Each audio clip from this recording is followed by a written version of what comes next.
GeM தொலைக்காட்சி நேயர்களுக்கு வணக்கம். அன்பரும் இரட்சகருமான இயேசு கிறிஸ்துவின் நாமத்தினால உங்கள் அனைவருக்கும் அன்பின் வாழ்த்துக்கள்.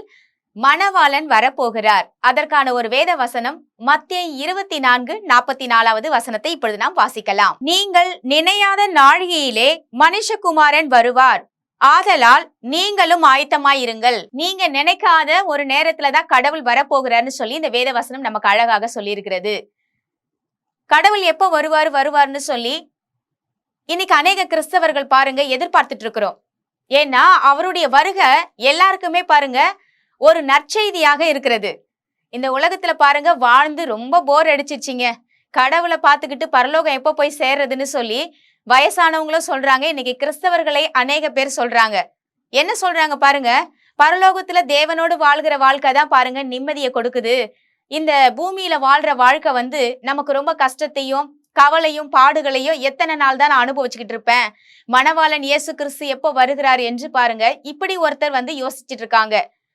ஆனா சில பேர் எப்படி யோசிக்கிறாங்கன்னா, மணவாளன் இயேசு கிறிஸ்து பாருங்க அவர் ஒரு மாப்பிள்ளையாக வந்தா எப்படி வருவாரு, ஒரு மணவாட்டியை அழைத்து கொண்டு திருமண நேரத்துல போகிறதுக்கு பாருங்க மணவாளன் இயேசு கிறிஸ்து வருவதற்கு மணவாட்டி எப்படி காத்திருப்பா, எப்போ என்னோட கணவர் வருவாரு, என்னுடைய வருங்கால கணவர் எப்படி வருவார்னு சொல்லி ஆசையோடு ஆவலோடு காத்திருப்பாங்க.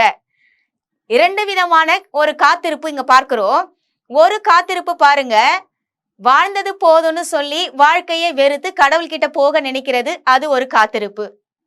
இன்னொரு காத்திருப்பு பாருங்க, மணவாளன் இயேசு கிறிஸ்துவை பார்க்க ஒரு மன மகிழ்ச்சியோடு காத்திருக்கிறது. அதாவது கடவுள் எப்போ வருவார், அவரை நான் முகமுகமாய் சந்திக்க போகிறேன், என் மணவாளன் என்னை அழைத்து கொண்டு போக போகிறார் என்று மணவாட்டியை போல காத்திருப்பது பாருங்க எவ்வளவு ஒரு மகிழ்ச்சியான ஒரு காரியம் பாருங்க. இந்த உலகத்துல பாருங்க இன்னைக்கு ஒரே டிப்ரெஷன்ங்க, இன்னைக்கு ஒரே கவலையா இருக்கு, இன்னைக்கு ஒரே பிரச்சனையா இருக்குதுன்னு சொல்லி காலையில எழுந்தது முதல் இரவு வரைக்கும் பாருங்க பிரச்சனையே ஓடிக்கொண்டிருக்கிறது. இந்த நேரத்துலதான் கடவுள் பாருங்க நினையாத நாழிகையிலே நான் வரப்போகிறேன்னு சொல்றார். இந்த மத்தேயு 24 வாசித்து பார்த்தா உங்களுக்கு தெரியும். தேவன் பாருங்க அவர் கேட்கிறார், தேவன் கிட்ட கேட்கும் போது பாருங்க எப்படி வருவார் என்று கேட்கும் பொழுது எதற்கெல்லாம் எச்சரிக்கையாக நாம் இருக்க வேண்டும்.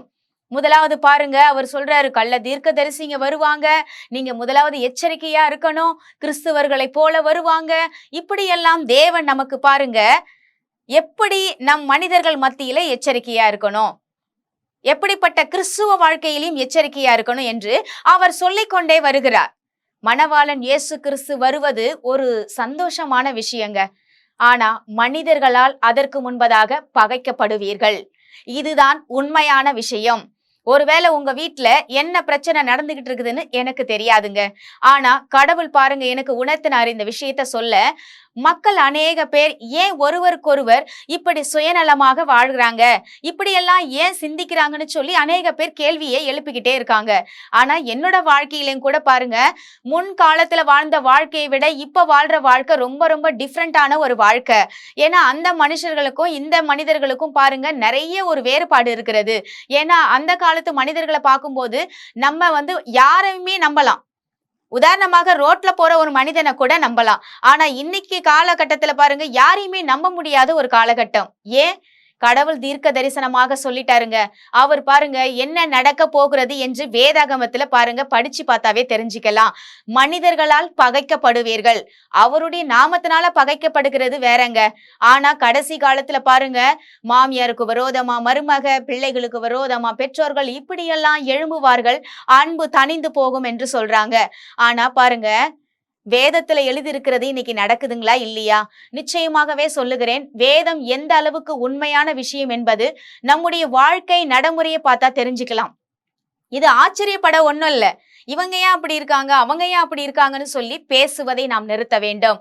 ஏனென்றால் பாருங்க ஆவிக்குரிய விதத்துல நாம் அந்த கண்ணோட்டத்துல பார்த்தா தெரியும், இப்படிதான் மக்கள் இருப்பாங்கன்னு சொல்லி தேவன் பாருங்க 2000 வருஷத்துக்கு முன்பதாகவே இயேசு கிறிஸ்து மண்ணுலகில் பிறந்து அவர் ஊழியத்தை செய்யும் பொழுதே பாருங்க அவர் சொல்லிட்டாரு இப்படிதான் நடக்க போகுதுன்னு. எனக்கு பிடிச்ச புத்தகம்னு பாத்தீங்கன்னா வேதாகமம். இது போல ஒரு சயின்டிஸ்டான ஒரு புத்தகத்தை நான் படிச்சதே கிடையாதுங்க. உலகத்துல என்ன நடக்க போகுது, எப்படியெல்லாம் ஆக போகுதுன்னு. நிச்சயமாக சொல்லுகிறேன், நீங்க நடக்கிற காரியத்தை பார்த்து ஆச்சரியப்படாதீங்க. ஏன்னா தேவன் பாருங்க இப்படிதான் இருப்பாங்க மனிதர்கள் என்று சொல்லிட்டாரு. ஆனா நம்ம எப்படி இருக்கணும்ன்ற வேதம் கத்து கொடுக்கிறது. அப்ப பாருங்க, இயேசுவை போல ஒரு கண்ணோட்டத்தோட இன்னைக்கு நம்ம பார்க்கணும். இயேசு எப்படி பார்த்தார்? ஒரு வளர்ச்சியின் நோக்கத்தோடு பார்த்தார். சிறு குழந்தைங்களை பார்த்து அவர் சொல்லுவார், இது என்னுடைய சிறு பிள்ளைகளை பார்த்து நீங்களும் நானும் என்ன சொல்லுவோம்? குழந்தைங்க தப்பு பண்ணிட்டாங்க, விடுங்க, அது சரியாயிடும். அப்படிதான் பாருங்க தேவன் உங்களையும் என்னையும் பார்க்கிறார். இன்றைக்கு எத்தனை மனிதர்களை மற்றவர்களை பார்த்து அவர் குற்றங்களை நீங்கள் காயப்படுத்தாமல் அவர்களை மன்னித்து அவர்களை அன்போடு நீங்க நினைக்கிறீங்க, அன்போடு பேசுறீங்க. இன்னைக்கு நம்ம செய்யற காரியம், மணவாளன் இயேசு கிறிஸ்து வரப்போகிறார். அதற்காக ஆயத்தமா இருக்க ஒருவரோடு ஒருவர் அன்பு செலுத்துங்க. வாங்க அதற்காக நம்ம ஜெபிக்கலாம். எங்கள் அன்பும் இரக்கமும் நிறைந்த நல்ல தகப்பனே, நாங்கள் உம்மண்டையில் வருகிறோம் சுவாமி.